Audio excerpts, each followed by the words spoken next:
some people think we should not be spending time on such inquiries. They think we should spend time only on the exploration of the higher subtleties.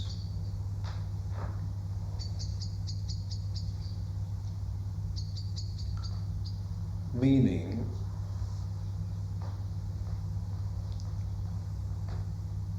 a mode of comprehending the process of thought and liberation from thought and its consequences.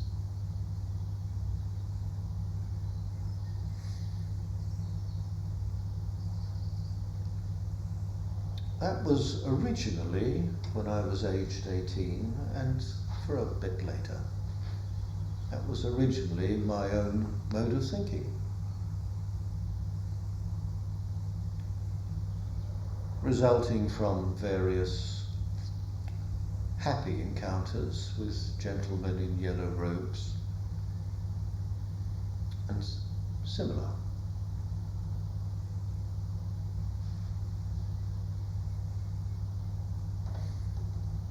Nothing else mattered.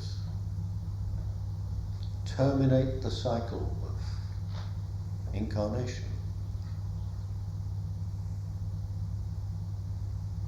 I then came to learn a little later that it was far more appropriate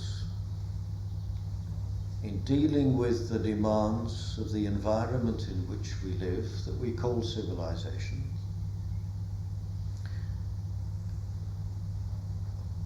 to have a much more holistic view. First of all, not to neglect the needs of the physical.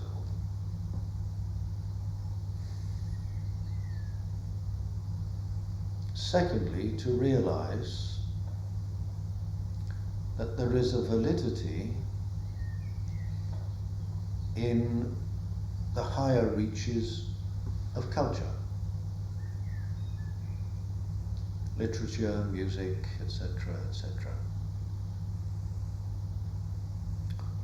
To the extent of a perception that the great works generate an energy, generate a vibration. Some would call, what would some call it? Some would call it fish beverage, wouldn't they, Rose? Fish beverage, fish beverage, here it comes, shark tea. I thought you'd like that. How wrong you were.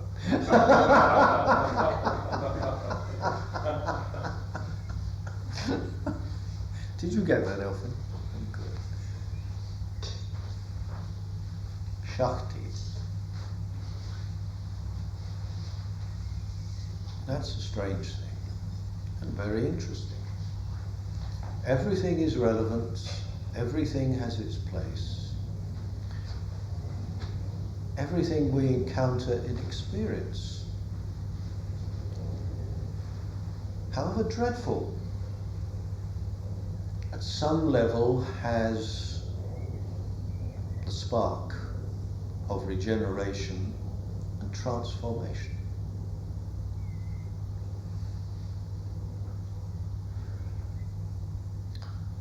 I mean, if one looks back on the personal parable as it unfolded over decades, I can recall, God, what an awful state to be in.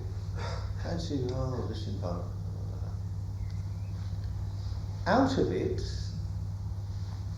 has come a succession of developments which are positively advantageous. I can recall that many times round.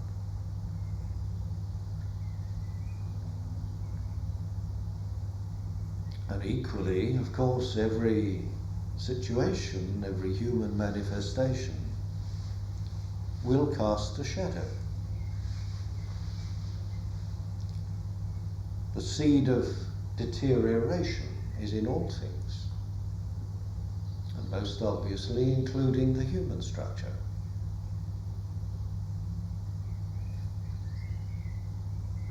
It's a very interesting situation. What do we learn from it?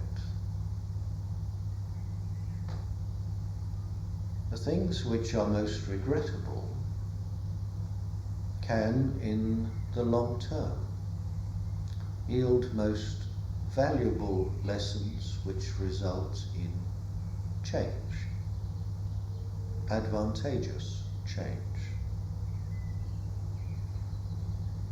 This is, I think, the light in which we should review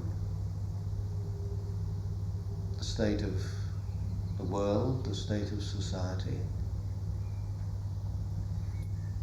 We are, as I say, to my knowledge, the only yoga group that sees the holistic, or expounds the holistic view as including not just the Trinity of body, mind and spirit, but also the dimension of society. Having said that, I must immediately intrude a caveat that the Aurobindo view would include the holistic view as fourfold and not just a trinity.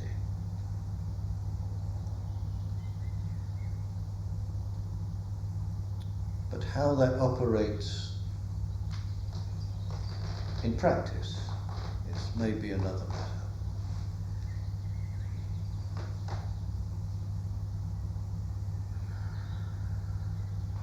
What I'm not entirely happy about are teachers who do an essential function, on the one hand, of pointing like a finger to the moon, to the need to explore, to discover the higher principles of life, which end in the great abstraction of no thing, no thing. And discovering in the process how to release consciousness from the grip of darkness. That is a good thing. But it's not holistic, and can, like everything in life, generate its own range of difficulties, which one has then to negotiate one's way through. And this I found long ago to be a major problem, because you would find no one, whether they had yellow robes or had credibility as thinkers in some other area, you would find no one who understood what you were attempting to articulate as being the problem. Not even Krishnamurti, whom I immensely respected, not even Krishnamurti could engage with how to respond to the challenges of every day.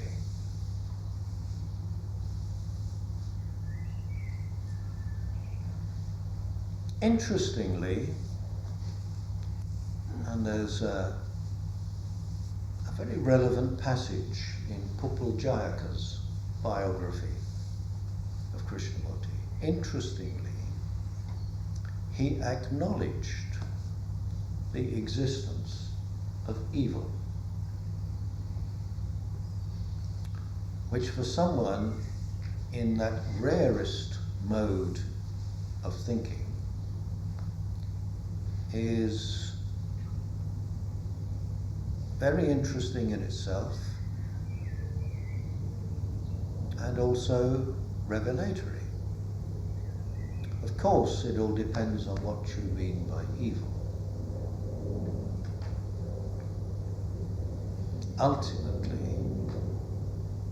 Ultimately, there's no such thing.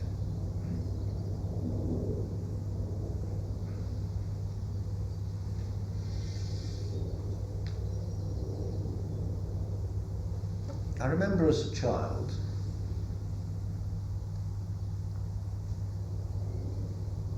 being taken to church, singing hymns about Satan, the devil, all that stuff, getting rather bothered about it.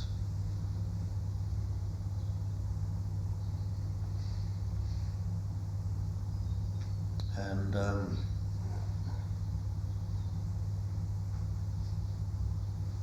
what is hell? Where is hell? Said the small boy to the adults. Hell is where you go to when you die if you're not a good boy. Everlasting damnation and all that stuff. That worried me even more.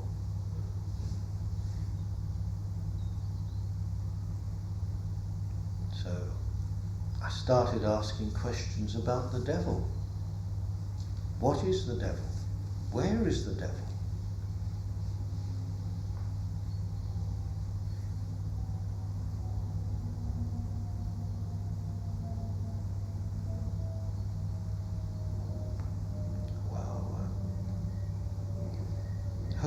Where is hell? Who made hell?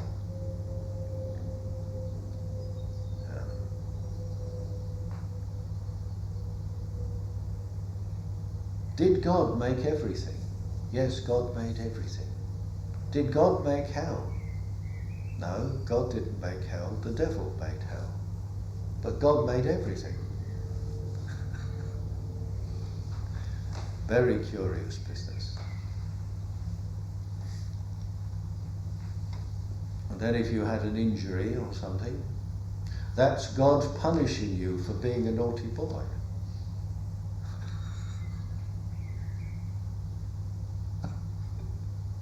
God had a curious and very ill-defined role in these matters.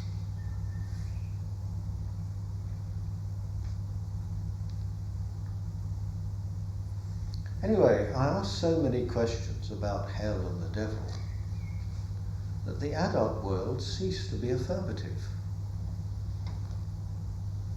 The devil does not exist. No such place as hell.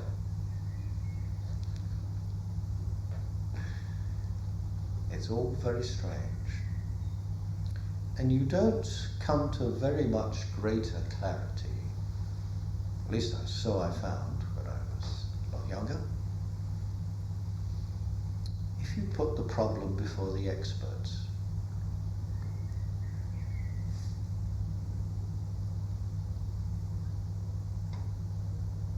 You do run into some extraordinary discoveries once you venture into, shall we say, some of the higher aspects of yoga. The meditational dimension. What it amounts to, as I've said many times, is that the more you delve into meditation, the more, in a subtle sense, the nervous system becomes refined and sensitized, and the extension of consciousness, if you like, even the expansion of consciousness, depends upon an increasing sensitization of the human structure. To know more, you must become more. To become more and know more, you must become increasingly sensitive to this prodigious range of vibration that we call life.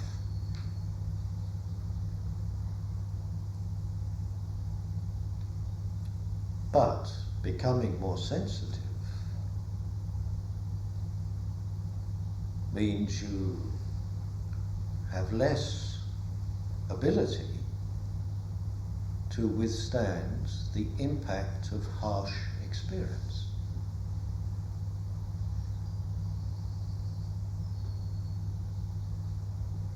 So the teachers who teach, yes, come into the heights.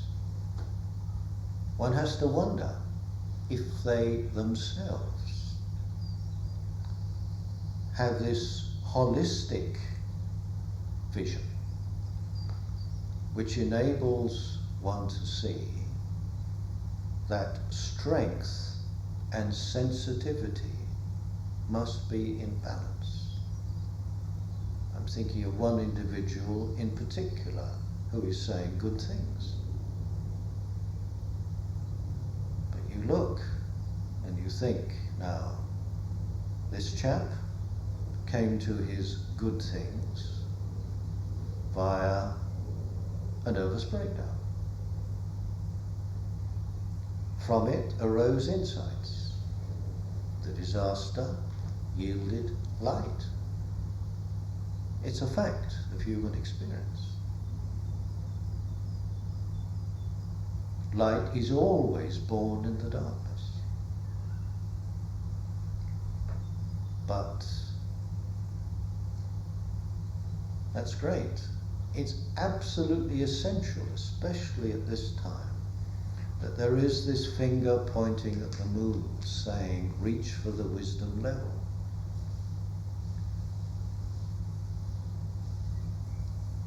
But are those who expound that because they've discovered something? Have they gone further to realize that the strength factor must be in balance with their increasing sensitivity? And what I would like to see is the individual in question, if he returns to the occupational situation which was probably related, at least in some degree, to his breakdown,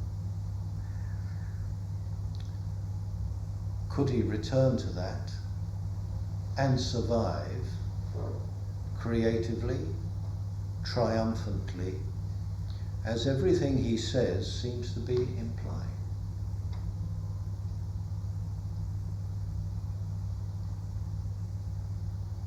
This is actually a perpetual problem in yoga. And why it's necessary, especially in the context of civilization, to work in, with, and through the body, strengthening all. Because if we have strength without sensitivity, we're merely brutish. If we have sensitivity without strength, we're a casualty.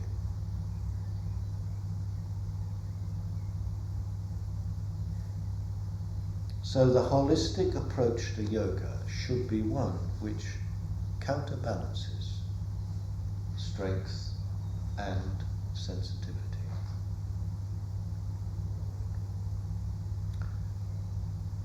And which leads, amongst other things, to the discovery of life increasingly as a revelation of beauty.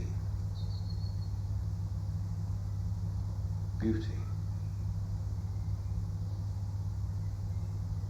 Truth's beauty, beauty, truth, said Keats. That's all ye know on earth and all you need to know. Thus spoke the greatest lyric poet in the language.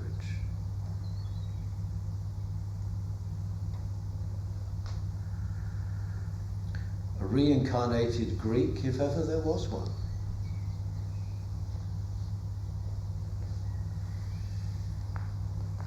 It's about time those Greeks started coming back again in substantial number.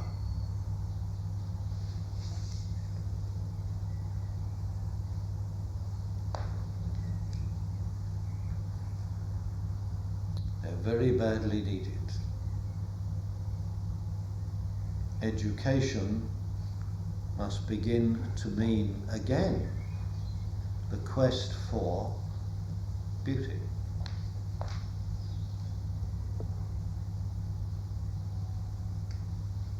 Anyway, if there's a bit of sun, shall we go outside for the next bit? Shall we? See you outside.